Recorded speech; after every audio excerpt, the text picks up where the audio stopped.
Bom, María de Rosario, um prazer, te agradeço por aceitar o convite, tá? Muito obrigado.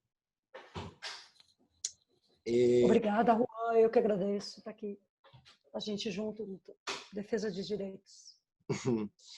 Bom, estamos num momento de muita ebulição, muita atividade política, né? A política está muito efervescente nessa região.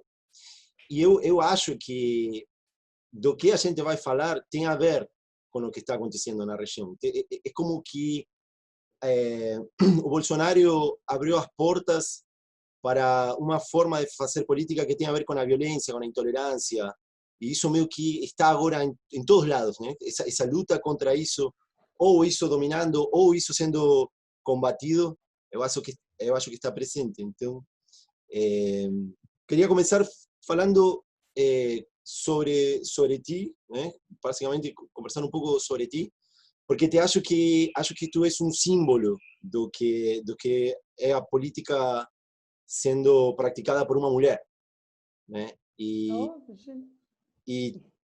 e tu passou meio que tu ficou na história a partir daquele encontro com Bolsonaro. Então, queria ir te perguntando algumas coisas, algumas curiosidades que tenho e que me passaram também, né? Como tu vês hoje o presente no parlamento, sendo mulher? Tu ves que existe uma agresividade, que ainda não parou essa agressividade, talvez que podía ter existido atrás, que se magnificou, que tinha desaparecido, ou a mulher tinha sido um pouco mais aceita e agora voltou essa coisa meio retrógrada?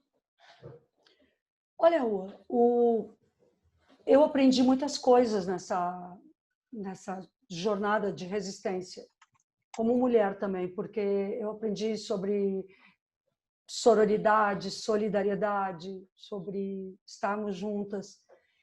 E eu sempre atuei com direitos humanos e eu sempre trabalhei com pessoas que passavam por situações de violência e eu não tinha entendido até uma situação assim como aconteceu no âmbito dessa violência política, eu não tinha entendido como uma pessoa que sofre agressões, de alguma forma, o agressor, a agressão fica ligada nela. Porque qualquer lugar que eu vá, as pessoas me perguntam sobre isso. Eu sou uma deputada, eu sou uma professora que estudo, que procuro seguir qualificando minha atuação tanto na educação quanto no trabalho político e na vida parlamentar. Sou uma militante de esquerda, tenho leis importantes aprovadas, projetos, ideias, sou mestre em educação, concluí meu doutorado em ciência política, mas nada que eu faça pode chamar a atenção das pessoas ao meu trabalho real, porque sempre tem esta história colada. Porque os agressores ficam colados naquelas pessoas que eles agridem. E eu gostaria que as pessoas pensassem na nossa atuação, primeiro, que a resistência a isto eu só consegui fazer porque muitas mulheres me abraçaram. Eu acho que por isso que eu acho que as vitórias que a gente teve nesse enfrentamento são vitórias de todas as mulheres, porque a agressão foi sentida por todas. E, ao mesmo tempo, eu gostaria que as pessoas conseguissem, sobretudo na esquerda, nos movimentos populares, ver a nossa resistência e luta contra este fascista e os fascistas como mulheres que estão derrotando o fascismo, mulheres que estão lutando contra machistas, mulheres que não deixarão que outras mulheres ou que qualquer ser humano seja oprimido. E não sobre a agressão ou sobre as palavras que nos disseram. Então, eu fico sempre muito sensibilizada com isso, mas, sinceramente, há um aspecto que eu gostaria de destacar. Nós vencemos porque sobrevivemos e vencemos porque o derrotamos judicialmente, o condenamos. E isso é uma vitória de todas nós, não só minha. porque eu não teria a possibilidade de fazê-la sem esse sentido de solidariedade que foi representado no Ele Não, que está representado em como nós continuamos enfrentando cada medida retrógrada que esse governo representa. Entendi. Bom, existe sistema de cotas, né? Hoje para establecer mínimo de presencia femenina no parlamento. Existe tanto no Senado, deputados como Senado. Nas candidaturas. Não há garantia de que as deputadas e senadoras serão eleitas.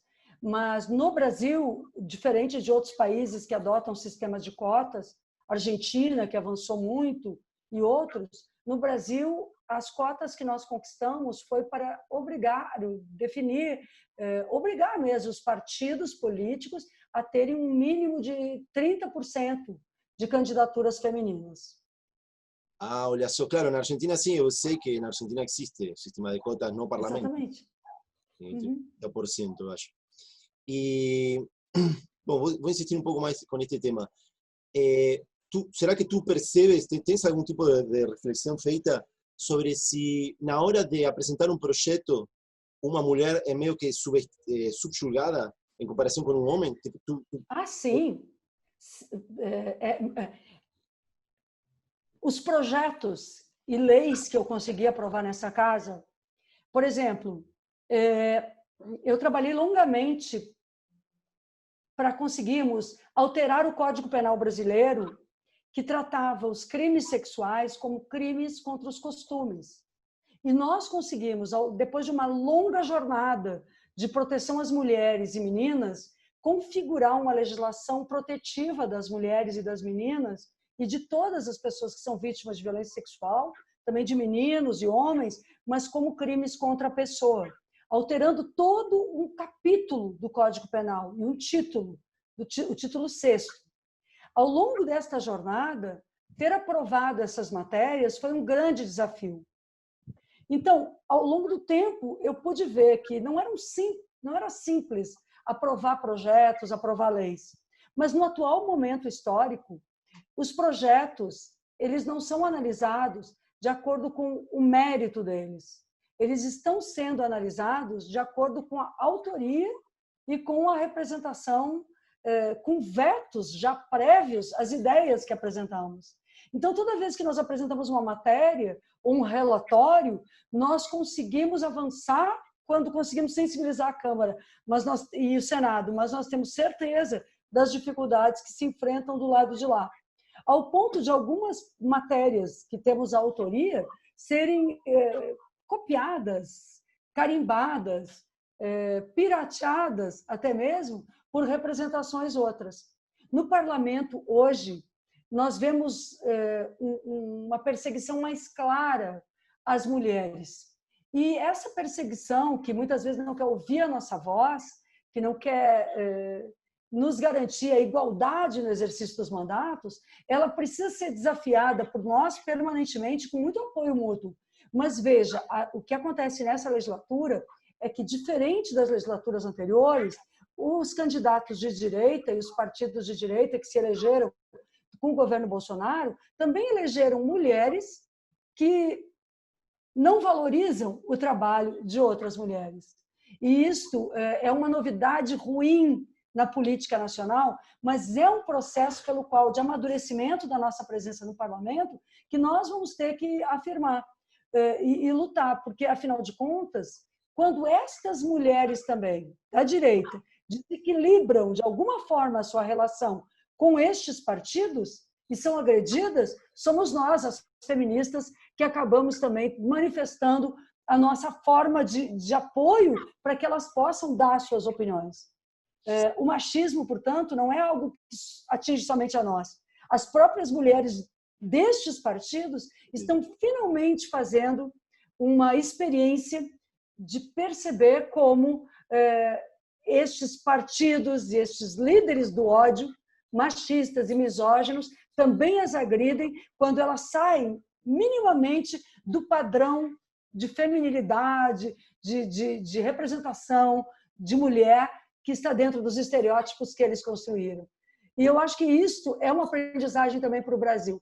E uma aprendizagem para essas mulheres que chegaram aqui nos agredindo.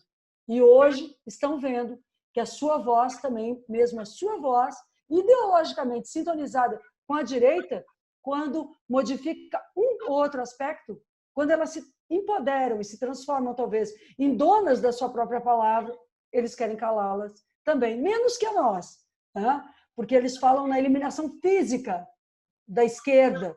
Hoje, o ódio está num plano que eles promovem a disseminação tal da violência que nós não sabemos de onde virão os ataques que a cada dia nos fazem.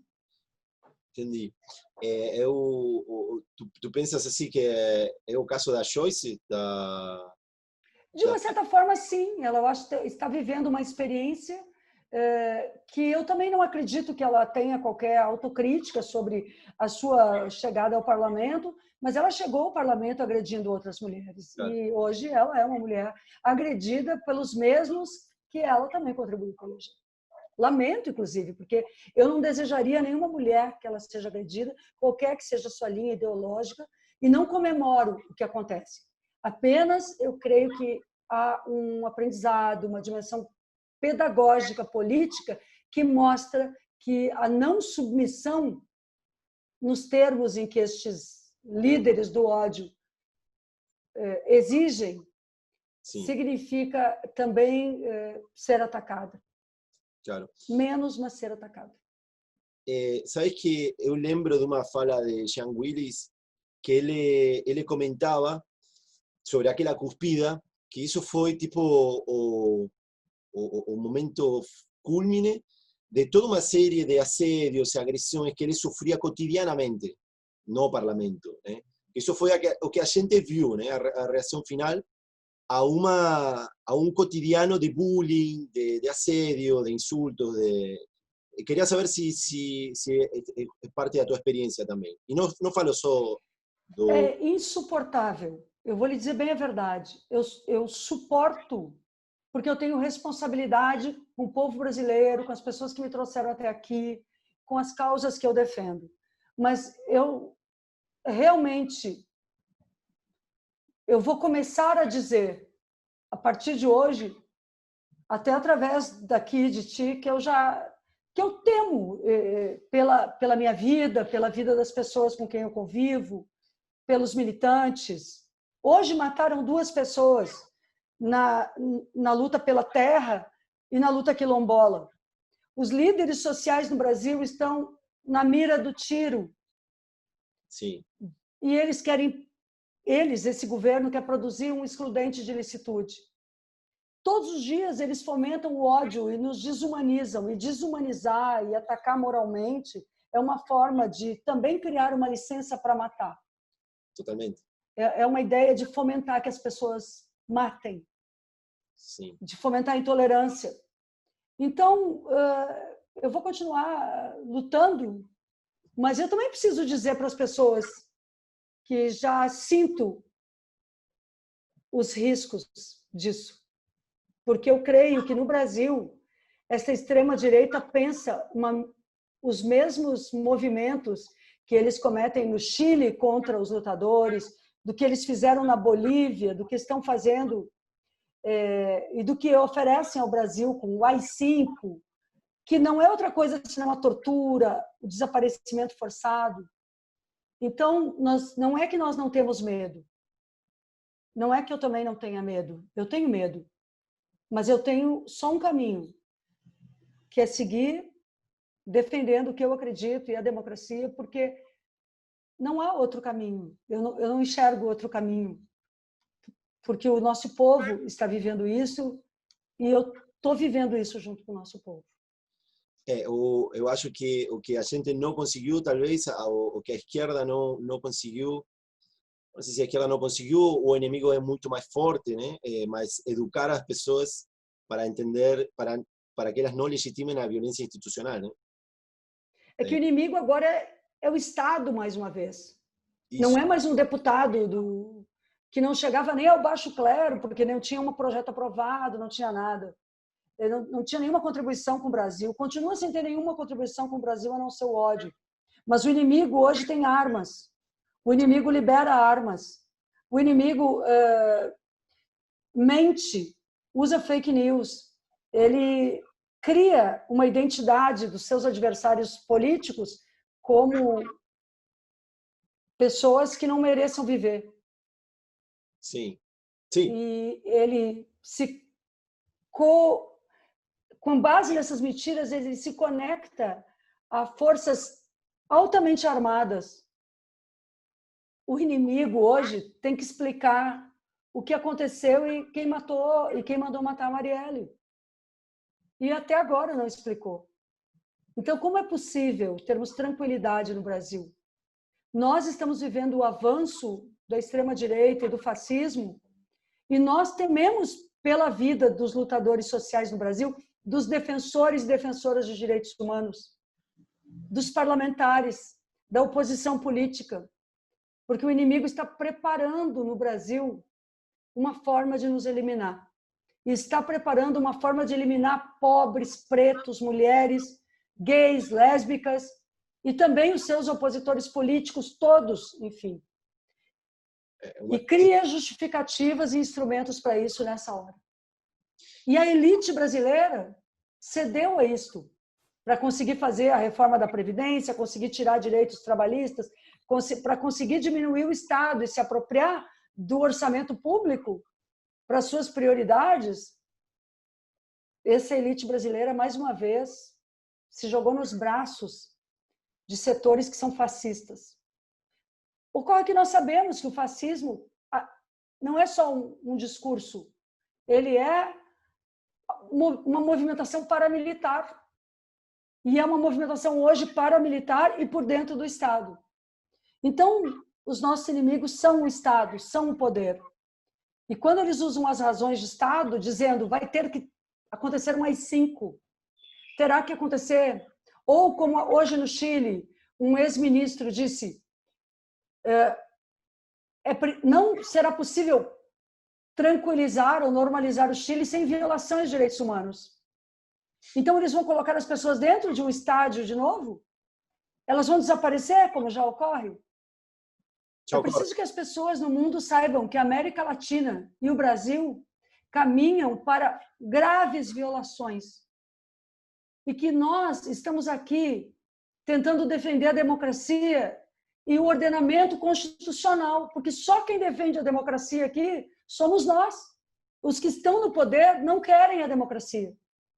Eles não querem a Constituição.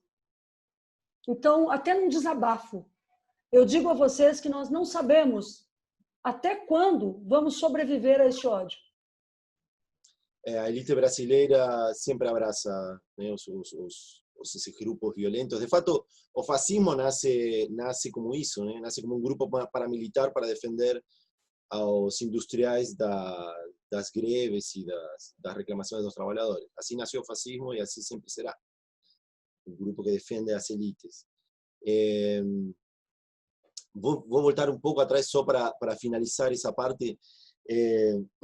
Além do teu caso, então poderíamos dizer que hoje, dentro do parlamento, está meio que institucionalizado o assédio, a agressão contra o feminino, contra a mulher. Existe isso?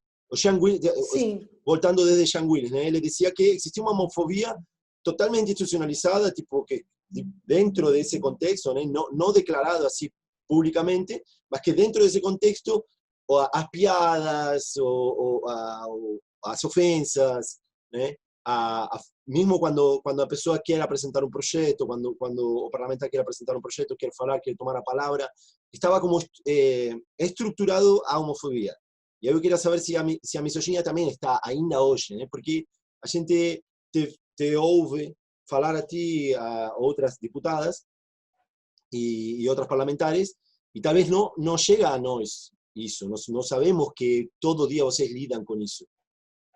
Muitas mulheres fizeram denúncias sobre ataques por serem mulheres, ataques políticos baseados na violência de gênero. ao longo do tempo que eu estou aqui dentro, somos muitas. E nunca o Conselho de Ética responsabilizou nenhum homem por violência de qualquer tipo contra mulheres. Então, eu creio que isto, entre muitas outras coisas, entre o corte da palavra, entre a desvalorização da voz, entre a distribuição dos espaços, das relatorias, o conjunto de questões, as lideranças, há aqui, sem dúvida, uma institucionalização da exclusão das mulheres. É um parlamento que não conseguiu ainda ser chamado de Câmara dos Deputados e das Deputadas. O nome deste parlamento é Câmara dos Deputados. Toda a sua estrutura está voltada ainda de uma forma a nos perceber como estranhas à política e ao poder. E, no entanto, isto é uma grande falha da própria democracia que nós reinstituímos ou instituímos de uma forma nova em 88 e que já vai morrendo. Porque o fato de não termos conseguido constituir uma igualdade efetiva de direitos, sermos um país com grave violência também fora deste parlamento, principalmente dentro da casa das pessoas, nos ambientes de trabalho, com assédio moral, assédio sexual, feminicídio, todo esse contexto de Brasil que nós temos aqui, de sermos um país que estruturou a sua economia e o seu desenvolvimento com base no racismo, na violência contra mulheres, na violência contra as pessoas indígenas, isso não é diminuir a dimensão de classe. Nós não somos, no sentido mais básico, ou mais simplificado, nós não podemos dizer que a causa das mulheres é uma causa identitária, ou a causa dos negros e negras é uma causa identitária. Não se trata disso. As nossas causas identitárias estão totalmente articuladas à dimensão de classe, porque, sinceramente, este país se desenvolveu a partir do estupro das mulheres negras, da violência contra as mulheres, da violência de todo tipo, onde a dimensão de classe se articula às demais. E não pode ser percebida a opressão no Brasil sem ver-se o todo. Então, às vezes, eu vejo mesmo os setores da esquerda que nos acusam como feministas de procurarmos uma agenda de gênero e destacarmos uma agenda de gênero, mas como se nós tivéssemos responsabilidade de carregar nas costas integralmente, sempre e exclusivamente os temas relacionados à opressão econômica, mas nós sabemos e queremos que a liberdade das opressões econômicas e das opressões de classe e das opressões políticas de classe sejam acompanhadas pelas liberdades todas, justamente para que possamos afirmar uma mudança revolucionária, transformadora. Então, um pouco isso que eu queria também dizer, que nós não podemos entrar nessa pauta de que a responsabilidade pelas limitações da agenda econômica seja porque nós carregamos lutas identitárias. Isso eu realmente não concordo. Eu acho que todas as causas e todas as lutas, elas se pertencem e elas precisam ser vistas no contexto de como elas se integram para defender a liberdade. Acho que están totalmente conectadas porque no se puede disociar o capitalismo ou as injusticias que o capitalismo cria sin pensar no patriarcado. Então, exatamente. Ese capitalismo violento está vinculado a psique humana patriarcal, ¿no? Que quiere dominar, que quiere subyugar. E não deixa de ser, quando a gente está no parlamento, um espaço de poder, não deixa de ser as limitações e os ataques que sofremos, todas como mulheres, mas sobretudo mulheres de esquerda, que têm uma agenda de lutas, não deixa de ser uma forma de uma tentativa de nos subordinar, nos diminuir em tudo isso, como na lógica do próprio patriarcado, inclusive na opressão sobre os nossos corpos, sobre como nós nos movimentamos, sobre qual é a nossa agenda. E eu acho que isso, a esquerda precisa também produzir uma reflexão para entender que nós, mulheres, queremos participar e somos parte da agenda geral, mas nós incluímos uma agenda da qual nós não vamos abrir mão, de sermos nós mesmas e sermos livres. quiero te hacer una pregunta que tengo aquí, mas antes de eso, ¿tú percebes entonces eso que ainda a izquierda es medio reticente a, digamos, extender a discusión, abrir a discusión? ¿Tú estás percibiendo eso? Es una curiosidad mía. De estender essa discussão? Isso, a esquerda ainda está muito encapsulada digamos, nas discussões meramente econômicas, naquele marxismo tradicional, e está se Eu acho que... recuperando ainda. Por favor. Não, porque Jean Willis estava falando coisas parecidas do que tu está falando. Não, eu vejo isso, que há uma visão ainda em alguns setores que relativizam as violações de direitos humanos e hierarquizam. E nesta hierarquização, então, nós mulheres, gays, lésbicas, os temas do racismo, os temas da juventude, os temas dos idosos, os temas da especificidade humana que permeiam as questões de classe, que são parte e constituem nexos de opressão, potencializando a opressão do capital, eu creio que alguns setores, muitas vezes, num discurso contra a especificidade dessas causas, um discurso que é apresentado como contra-identitário, acaba, enfim, assumindo uma posição retrógrada e que não consegue, ao não agregar essas causas, não consegue ampliar a sua própria agenda da luta política mais tradicional da esquerda. Então, acho que nós, como gente que vemos na esquerda uma perspectiva humanista e transformadora, transformamos a própria esquerda com as nossas pautas. E não vamos voltar, nem jamais baixaremos a ideia ou aceitaremos que os fascistas nos subjuguem e a direita nos subjugue, mas também podemos dizer que também os setores de esquerda que não conseguiram perceber a diversidade como parte das suas próprias lutas precisam compreendê-la. E nós estamos muito firmes na defesa de que todas as causas humanas interagem e que a liberdade no plano da classe e do econômico, ela é acompanhada por todas as demais liberdades ou não será. Entendi. Também concordo com isso. Quero te perguntar sobre teus projetos de lei, como uma curiosidade, não sobre teus projetos, nos projetos em que estás atuando. Eu atuo em muitos temas, né? Eu coordeno aqui na Câmara dos Deputados a Frente Parlamentar de Defesa dos Direitos da Criança e do Adolescente já há longo período e trabalho muito nas pautas de direitos humanos e nas pautas da democracia. Então, entre os projetos de lei que eu já aprovei, estão projetos sobre a escuta especial, que já se tornaram lei no Brasil, a escuta especialmente produzida de crianças, adolescentes, mulheres vítimas de violência, para enfrentarmos a revitimização dentro das estruturas do Estado, daquelas pessoas que já chegam vítimas de violências sexuais, vítimas, né? Então, esse projeto, essa lei foi a última, a mais recente que eu consegui aprovar. Aprovamos também essas alterações no ponto de vista penal e civil sobre os crimes sexuais, sobre a violência, sobre a proteção integral dos setores mais vulneráveis. E agora eu tenho me dedicado de modo especial nas questões da democracia a garantir, por exemplo, e eu apresentei projetos de lei nesse sentido, garantimos que as universidades tenham autonomia plena para escolha dos seus gestores, seus reitores e reitoras. Então, apresentei projeto nesse sentido.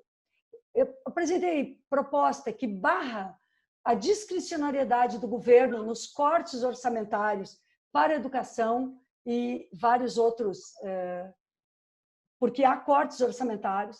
Claro. Apresentei projetos que revogam as medidas do governo que são de censura na distribuição dos recursos públicos da área cultural. Eu tenho um projeto também que eu considero muito importante, que é o contrário, já de tempo esse projeto, que é o contrário deste excludente de ilicitude. O governo quer um excludente de ilicitude, que é uma licença para matar. O que eu quero, desde 2014, que apresentei este projeto, é que todo crime onde aconteça a morte, que seja, em qualquer circunstância, destacadamente com a presença de agentes do Estado, tenha perícia. E que esta perícia seja autônoma. E seja obrigatório ter perícia, porque não é obrigatório ter perícia para crimes no Brasil.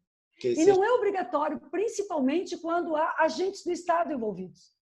Então, eles preenchem um papel que está escrito que houve um confronto, mas não há perícia se houve confronto.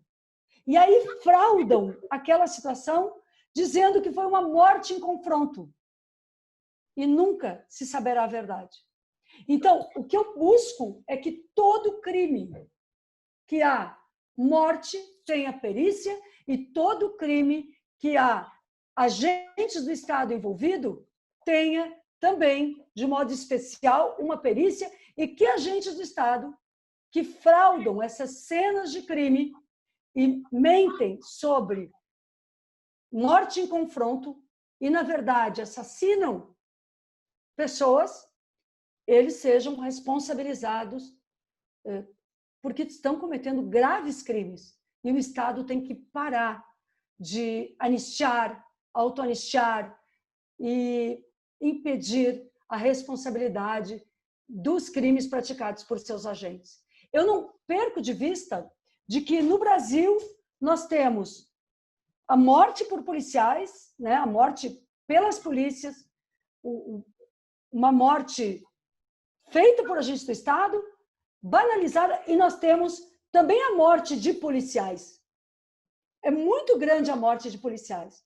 Eu mesma sou autora de uma lei, entre vários colegas, mas eu fiz um projeto e aprovei o projeto, tratando dessa morte de policiais com maior gravidade, porque eu acredito, e de outros agentes fiscais, como, por exemplo, aqueles que foram fiscalizar trabalho escravo em Unai e foram mortos. Eu acho que há uma gravidade específica quando alguém mata um agente de fiscalização, mata um policial, há uma gravidade específica nisso que tem que ser tratada.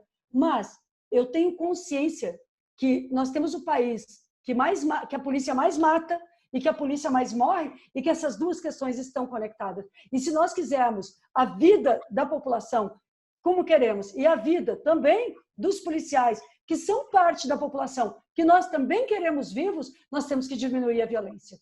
Nós temos que diminuir. E para isso que eu tenho trabalhado, e por isso este projeto de lei, no caso das perícias, é bastante importante para o Brasil, e eu o defendo com muito vigor, mas ainda não consegui aprovar.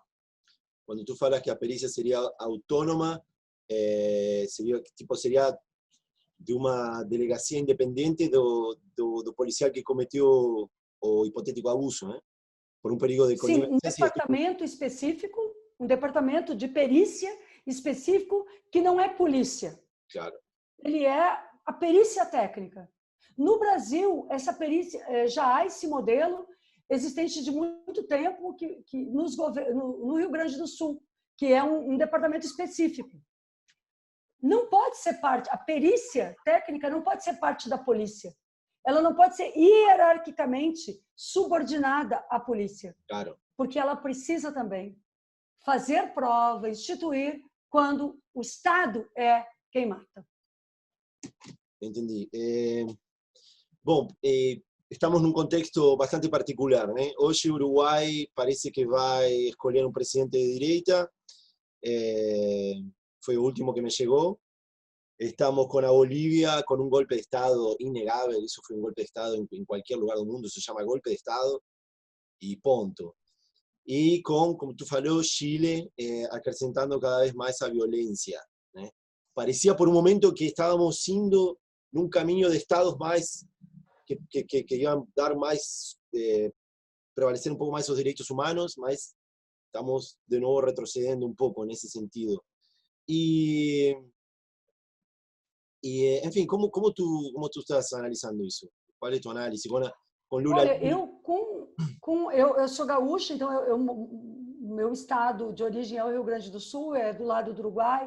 Eu quero me solidarizar e manifestar meu carinho imenso pelo povo uruguaio, pelo trabalho da Frente Ampla, pelos nossos irmãos e irmãs uruguaias, que sempre foram um exemplo de luta democrática. Eu tenho certeza que, no futuro, eles retomarão um projeto democrático para o Uruguai. E eu tenho certeza que eles vão resistir a qualquer retrocesso para a democracia uruguaia, porque, afinal de contas, fica comprovado mais uma vez que quem defende a democracia são os setores populares, são os que defendem o povo. E o objetivo desses governos de direita é implementar um projeto ultra neoliberal, destruir o Estado, destruir riquezas naturais, o meio ambiente, os direitos humanos, os direitos trabalhistas, previdenciários. Então, o Uruguai, que conquistou uma qualidade de vida importante para o seu povo, que fez avanços importantes em vários sentidos ao longo dos últimos anos, vários desses avanços estão colocados hoje também em risco. Porque nós sabemos que esses governos chegam com discursos de ódio, de terror, com apoios aos ditadores, e eles vão se concatenar. Isso tudo é parte de um mesmo movimento na América Latina, ligado aos Estados Unidos também. Então, nós sabemos que a direita norte-americana também tem os seus olhos voltados para cá, como na retomada disso que eles sempre consideraram um quintal, e onde estruturaram uma operação Condor ao longo das ditaduras militares. Então, minha solidariedade ao Uruguai. Talvez nós todos na América Latina, até por estarmos tão pressionados por este contexto difícil nos nossos países, não tenhamos tido uma atenção devida com a situação do Uruguai, para conseguirmos contribuir um pouco mais, porque foi um resultado muito apertado também, que mostra que ali realmente a presença da solidariedade internacional para a Frente Ampla teria sido mais forte, mais importante. Nós teríamos talvez ajudado no sentido de um resultado diferenciado. Não fizemos isso porque também não é nossa prática, não temos isso, não é estruturado de nossa parte, mas acreditamos que não é um definitivo, porque dentro do povo uruguaio há no coração deste povo também o amor pela democracia. Sobre o Chile, extremamente preocupante o que acontece lá, e acho que nós precisamos ter mais atenção para o avanço da repressão, porque os resultados no Chile, o crescimento da luta no Chile, e isso que aconteceu na Bolívia, já move, como um todo, move uma forma de agir da direita de tentar destruir qualquer força do povo. Então, eu vejo que isto é o mais grave, porque não poder lutar com liberdade, sim, ou como na Bolívia, ter um governo que foi eleito e até um presidente que estava disposto, diante das pressões internacionais democráticas, a fazer novos processos, mas que não deixa de ter sido eleito democraticamente, porque foi. Sim. Mas lá na Bolívia eles não aceitaram o resultado. No Uruguai, Frente Ampla se prepara para, verificando, vir a aceitar o resultado. Aqui no Brasil, foi a eleição de fake news, a eleição da mentira, a eleição com Lula preso injustamente. E nós aceitamos o resultado. Sim, aceitamos, em nome da estabilidade e da democracia. Mas não aceitamos que seja uma eleição baseada no fake news, uma eleição... Então, hoje nós temos muita clareza sobre as fraudes que aconteceram. E o que eu queria dizer a vocês é que, enfim, nós vamos ter que seguir lutando, porque eles se prepararam para regimes ainda mais fechados e nós temos que nos preparar para o discurso que eles farão a cada momento. Eles dizem que a repressão do Chile é culpa dos chilenos que lutaram. Não, a responsabilidade é dos que impõem a fome. Eles dizem que a repressão e o golpe na Bolívia é culpa, é responsabilidade dos que ganharam as eleições. Mas eles não fizeram eleições e golpearam. Sim. Que moral existe em quem assumiu a presidência da Bolívia? Então, eles dizem agora no Brasil que se lutarmos, eles vão fazer um AI-5. Eles vão voltar à repressão, mas já estão matando nossos companheiros que lutam pela terra, os indígenas, os quilombolas. Não. A repressão não é culpa de quem luta. A repressão é responsabilidade de quem não é da democracia e que quer impor o seu modelo econômico. Então, tenho muito presente isso, porque lutar não é crime. E nós vamos seguir lutando. María, quiero te agradecer por la entrevista, está. Gostaria de continuar Obrigada. conversando contigo, mas que también quiero también te dejar trabajar. Y te agradezco, un placer, una honra y mucha fuerza para ti, para continuar trabajando y continuar creciendo, ser ese símbolo que tú eres. E, Juan, todos nós, muito obrigada a você, muito obrigada a todos que nos assistem. E eu diria a vocês, tenham esperança e coragem. São as duas palavras mais importantes que nós devemos ter nos dias atuais. Um grande abraço. Obrigado.